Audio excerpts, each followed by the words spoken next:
I'm here to talk on how to make our neighborhood a better place for living in harmony and facilities for a brighter future generation.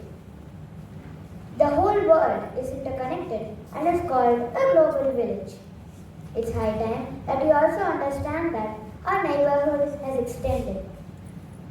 We know that earthquakes and the moon can influence our Earth's rotation, but little do we think that a dam constructed by a human race could influence too?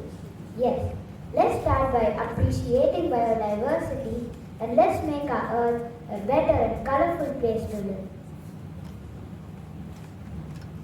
Most of our inventions are nature inspired, be it a flight or a Velcro.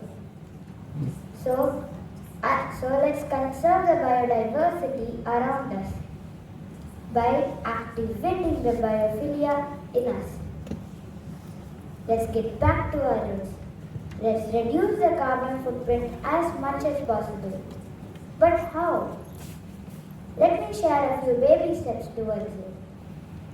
I work in collaboration with a plant species that takes care of biodiversity on an elevated platform while we buzzle around on the ground. Would anybody want to guess my collaborator? Yes, it's none other than our best friend and nature's precious gift to mankind, trees. Waste isn't waste until we waste it. So I love books, clothes, and even my bicycle. I buy books from scrap store and I have a library at my home to share with my friends and family. I learn robotics and coding.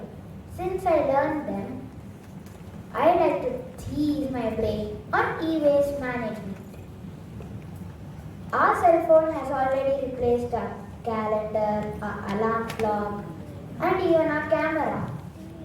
Do not let it replace our friends and families. I have no TV at home. Bring in our elders into our family. They have great wisdom to impart into the young minds. Life is a cycle. Give without the expectation of getting anything and help without any reason. Trust me, this will come back to you in an exponential way. Thank you.